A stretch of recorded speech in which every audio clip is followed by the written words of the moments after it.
Welcome back to Tack Talk with Equius, powered by Battlesbridge Horse and Country. Today I've got the lovely Millie here to tell us about her journey. So can you tell us a little bit about you and your horses? Oh God, you put me on the spot there. Okay, so obviously my name's Millie and I'm 20. I've got 2 horses. I've got Lotus and George. They're both warm bloods. I've had them since they were both babies. So I backed Lotus myself. He was a 3-year-old that I got from an auction. And George, my other one, he was my first horse I got when I came off ponies when I was 15. So he's 17 hands and I'm quite small. And also when I was 15, it was kind of like the blind leading the blind. Yeah. So when I had him, who was 5, and then a 3-year-old, when I was like 15, 16, I was like, this is not the one. I was like, I just want to go to a show and like not have to worry for my life. Yeah. I've got these 2 youngsters. But gosh. No, they're good now. One's 10, one's 8. It's gone so fast. Oh, wow. Yeah, but no, I managed to produce them both up to a really decent show jumping level. But now, obviously, I've gotten into TikTok and everything. Things kind of get in the way of me competing as much as I used to. So they just kind of get fat now in the fields. Like they love living life. Their best lives. Yeah, they've gone from like being 130 show jumpers to just like, yeah, I get ridden a few times a week. It's fine. Yeah, literally. Oh, bless. And how did you get into riding? My mum was horsey, so she used to event up to like novice level. I've never actually done eventing. It's always been show jumping for me, just because I could never get with the dressage. It just used to really annoy me because I used to do showing when I was younger, and like I never thought it was fair how people could beat me because of a judge's opinion. Yeah. So I always wanted to do cross country, but obviously you can't just do cross country on its own. No. So I went for the show jumping. That's how I got into that. Yeah. Can you recall a specific moment or event that set you onto the path where you are today? Oh, what, as in just like with TikTok and social media, or like everything. in everything? General. Horses, TikTok. Yeah, well, obviously my mum probably sitting me on a horse when I was 2. Yeah. Was most of like sculpting my personality. That was most of it. And yeah, literally just one day I decided, I'm going to post a funny video as a joke. Yeah. And then, that's pretty much sculpted my career now. Yeah. So I'm glad I did that. Has there been a specific person who's inspired you along the way? I've watched other TikTokers which inspired me to get going, but they weren't necessarily horsey. I don't know if you watch like funny videos yourself, like Cole Anderson, like Jack Joseph. No, like people that film like POVs like that. You must have seen them, surely. I probably have. If I actually look at their faces, I used to watch them all the time. Yeah. And then I thought, they're really funny. I wish I could do videos like that, and I thought, I wonder if I can do something with the horses. Yeah. Because I feel like there's so many people on TikTok that post videos of them, but I was like, not many of them would have like an animal that they can just get in a video. So I was like, let's try that. It's obviously paid off. Well, yeah, exactly. What would you say your biggest achievement's been with your horses? Oh, I'd say on George, I qualified him for the newcomer masters. So that is basically like the step before hoys. Okay. That sounds really sad when I say it out loud. Like I didn't quite make it to hoys. That was a really big achievement because he was my baby and I produced him up to that level. And basically the top 3 go to hoys and then they take the top 5 to this like masters thing, which is held at Stoneleigh. Yeah. And then if you get in the top 5 in that class, you go to hoys. So I got into that class, which is like the next best thing. So I like would take that. I was against so many professionals. Yeah. I had like Whitakers in my class and Holly Smith as well. She's ridden for our country in the Olympics. Yeah. And when you were competing against them, I'm like, your horse there. I literally got him from down the road in Stowmarket and produced it myself. When you're against people like that and you're like holding your own, you think, this is all right. Because you've had him since a youngster as well. Exactly. More rewarding. He was all my work. So I'd say that was a really big moment for me. Yeah. Have you always wanted to do show jumping? And I also, you mentioned about the eventing. Yeah. No, I definitely have. Yeah. I would always like to go to like another country though and jump out there. Yeah. You know how you see all these videos of people jumping in like Miami next to the beach? Yeah. That would be a dream. I'd love to do that. Yeah, that'd be cool. Yeah. Have you faced many challenges during your competition years? Oh, loads. Really? So many, yeah. No, I've broken a lot of bones, fallen off a lot of times. And a lot of times I've just thought, do you know what? I don't want to do this anymore. Why am I doing it? Yeah, literally. No, when I go out there and it's blowing an absolute gale and then Yeah. my horse doesn't want to go in the arena, I'm like, oh great, yeah, why am I doing this? it? Do you have a ritual or superstition that you follow before you compete? Oh god, no. I'm No? so disorganised, I couldn't have a Wing ritual. it. I am like so lastminute.com. Yeah. I can't even be on time today. Like, there's no way I could have a ritual. Was there ever a point you felt like you wanted to give up riding in social media? Yeah, a lot. Yeah. All the time, to be fair. No, just a lot more work goes into social media than what I thought and what most people think. I literally just thought influencers laid in bed and just like posted a video, but no, it's definitely not that. I could spend all day making a video that I find really funny and then it might literally just get 5 likes. And you're like, And then "Ow." I'm like, why did I just waste my day doing that? Yeah. But you have to just keep going through it. Yeah. Because it's not always up to you how the video does. It's algorithm and there's so much more So to much it. to it, yeah. And yeah, then the horses, don't even get me started. No, they don't play ball. No, exactly. When I've spent all my money on them and they decide to go like in the field and pull off a show and go lame right before a show, that's just brilliant. Yeah, do you ever get nervous on the lead up to competitions? No. Do you not? No, I'm not normally the nervous type. Okay. I wish I was, because maybe then I'd remember stuff. I always forget like my hat and saddle. The and, important bits. yeah, the essentials. Yeah, no. Typical. Yeah.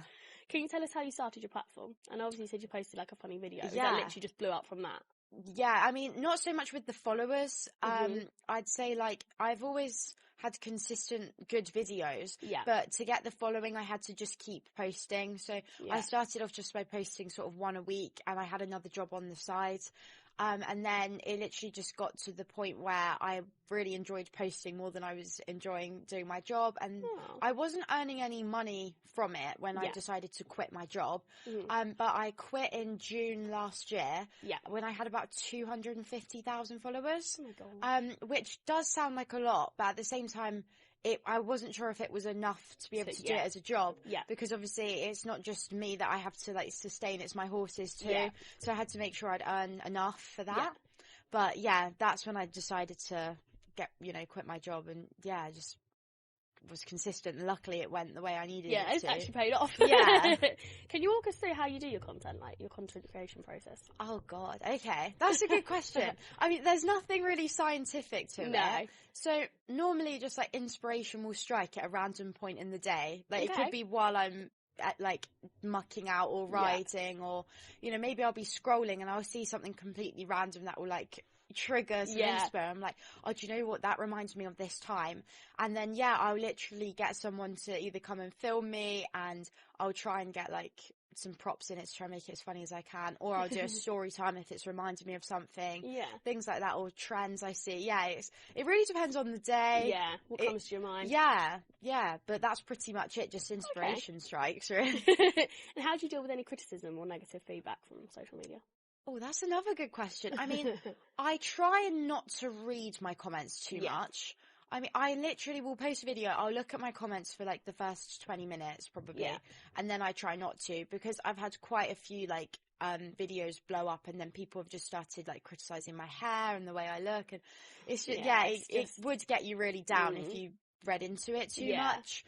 But I try and just focus on the positives, because I get a lot of nice messages too, and they outweigh the negatives. Exactly that. So I just try and not read into the negatives too much, because people are always going to judge you no matter what you do in life. And I was like, well, do you know what, as long as I'm happy doing what I'm doing, it doesn't really concern you guys, does it? No, that's the main thing. And can you share one piece of advice that you wish you had known when you first started your platform? Okay.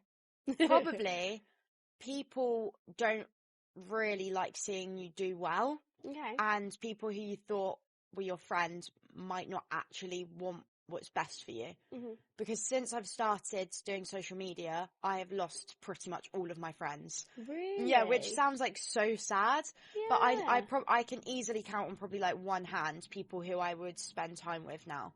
I literally keep myself to myself. That's horrible when it's like that, though. Yeah, but like it's so true, because people they literally don't really care about, they just don't really want what's best. And I've lost touch with so many people now. People like that you don't want in your life. Yeah, exactly. So that would be like the main bit of advice I would have given to myself. Is just like, be careful who you think's your friends. Yeah. No. And do you ever find it nerve-wracking meeting your followers? Yeah. Really? That I find more nerve-wracking than going to shows. Really? Yeah, just because like they are so shocked to see me, and I Yeah. think it's so odd because to me, You're just you. I'm the same person I was before I started doing Yeah. these videos, and all they are to me is just like relatable content. Yeah. So I just think it's, you know, it's so odd that all these people watch me and then want to come meet me, and I'm like, oh my God. Yeah. Because it sounds really weird, but I see the views, and sometimes I forget that each one of them they're people that like watch me and support me, and then when I meet them, it's like surreal. I'm like, oh my God, crazy. it's so like nerve-wracking. I never know what to say. Do you have a specific dream or goal within the social media? Oh, that's another really good question. I'd really like to reach 1 million followers on TikTok. Yeah. I'm not far off 700,000 now. Okay. So yeah, 1 million followers would be like my dream, and I'd just like to be flown out to places with cool brands and work with like some big brands. Yeah. They're like my dreams, really. Do you have any advice for any aspiring content creators? Yeah, I do. I'd say you've just got to be consistent and find a niche as well. Because, now I've sort of got a platform. I can branch out and post other things. Yeah. But when I was first starting, I purely did just kind of stick with my horse stuff. Yeah. But yeah, I'd say find a niche and post consistently. You can never post too much. No. That would be my biggest tip. How do you think social media's impacted your equestrian career? Oh, it's helped it so much. Really? Yeah, people that say like, oh, it's, you know, not what you know, it's who you know. you That know. is so true. So true, yeah. Because when I used to go to shows, because I'm always like late or whatever, I'd miss my classes. Yeah. That'd be a nightmare. If I go to a show now and I'm late, I definitely get special treatment. Do you think? Definitely. Really? Yeah, That's they'll good to hold know. a class for me. Really? Yeah, because they find it funny because they know what I'm like. Yeah. Whereas before, I'm just another competitor, so they were like, well, why are you late? Yeah. But now it's like, oh, it's fine, it's Millie. And before, Yeah. I'd be like, I would have missed that. Yeah. And I always get much nicer stabling. Really? And if I ever need any help, people are so helpful. Yeah. Because I drive everywhere alone. I don't have a groom. So I'm running around with my 2 horses. Like, I've forgotten everything. I'm always stressed.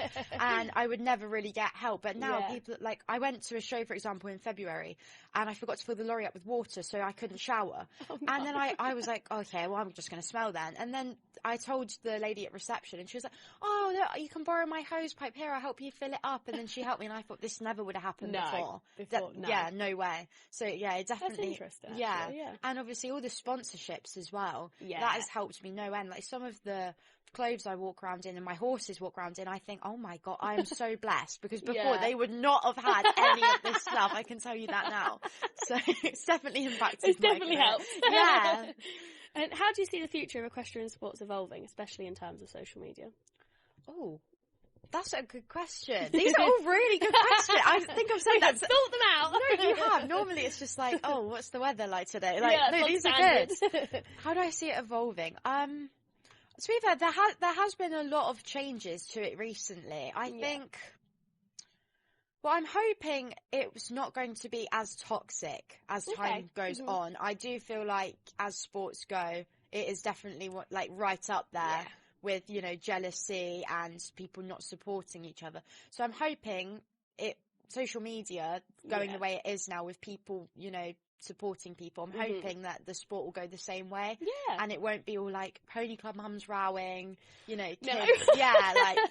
All the drama. Exactly. It is full of drama. I'm Yeah. hoping that's all going to be, you know, we all spend a lot of money to go there. We all work hard. We all want the same thing. I don't think we all need to be like at each other. No, definitely not. What's been the most unexpected or surprising aspect of your journey as an influencer? Oh, I'd say all of it's been quite unexpected. Yeah. I don't think I expected any of it, to be fair. I would say probably getting a job in racing, presenting. That was probably the biggest shock for me. Yeah. Because I was always told, because my videos, like, some of them can be quite rude, everyone was kind of like, you're never going to get, like, brand deals, you're not PG. And then, obviously, a presenter's job. I've worked on racing TV. Yeah. I've worked alongside ITV presenters as well. Yeah. And then I kind of think, well, if I was that rude and had, like, a foul mouth, they wouldn't want me on there, would they? That's true. So, yeah, that was, like, the biggest shock. Yeah. But that was also, like, the most satisfying, because I was Yeah. like, haha. I've done it! Yeah. Is there a daily habit or routine that you feel contributes to your productivity throughout the day? No. No. No. I did try taking some green shots because apparently that's supposed That's to be good for you. Yeah, I mean, I procrastinate like so bad. So no, not really. No. Is there something in life that you would really like to achieve?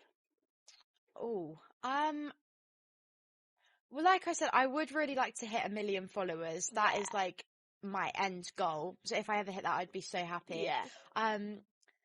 And yeah, I'd like to go like traveling, I'd say, and like just take my followers with me and do things like that eventually. I'd say that would be like a big goal. Yeah. Oh. During your journey, has there been a mistake or lesson that you feel like told you something about yourself or taught you something? As in like social media or just anything? Anything really, just in life. Have you had any lessons? Yeah, it's mainly about people. I've just learned so much about people because I went to a very nice school and like had a very nice upbringing. So I kind of was very, very sheltered, and then I left school quite young when I was 15, and then we went into lockdown. So I literally came out, I was like 17, and then since then it's just been like life lessons about people. So I would literally just say like people are not nice. Some people can be really nice, can't they? Literally. That was my biggest life lesson, just not being so trusting in people and putting myself first. Like now I'm a very, very different person compared to what I was when I was 16. When I was 16, I would literally like bend over backwards for people. I would always be overly nice, and now if anything, I'm quite horrible now and selfish.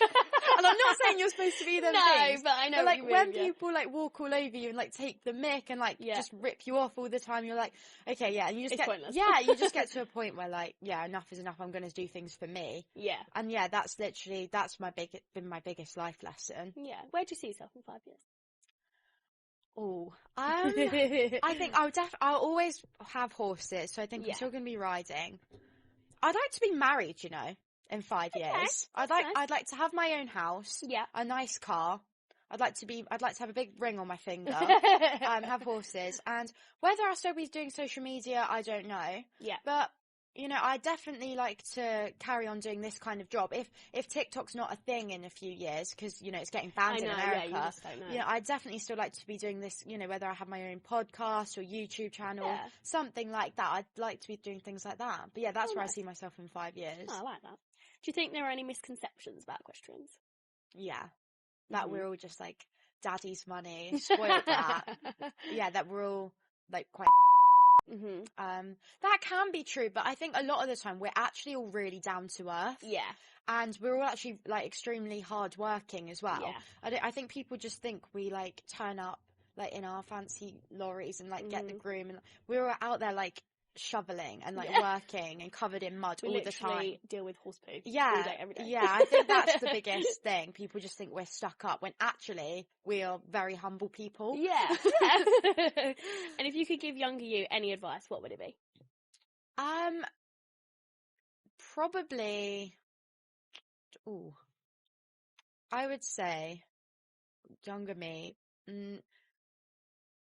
probably just don't get too caught up in what other people think. That would be my biggest bit of advice, because I used to really, really care.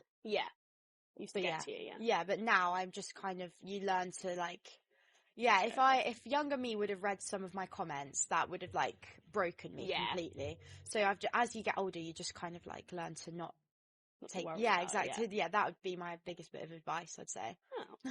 And what can we expect to see next from you? Well, this month I'm going around quite a bit. Like I'm going to Ireland, so there might be like some get ready with me content, which I don't normally post, like beauty content. That'd be nice. Which is a bit of a change, but I'd say, I just kind of say like, always expect the unexpected with myself, because I don't know what I'm going to post, so you guys definitely shouldn't. Like, it could be a horse video, like it could be anything. Oh, well, thank you so much for joining us today. Thanks for having me to on. Have you. And if you did like this, don't forget to like, comment, share and subscribe, and we'll see you all for the next one.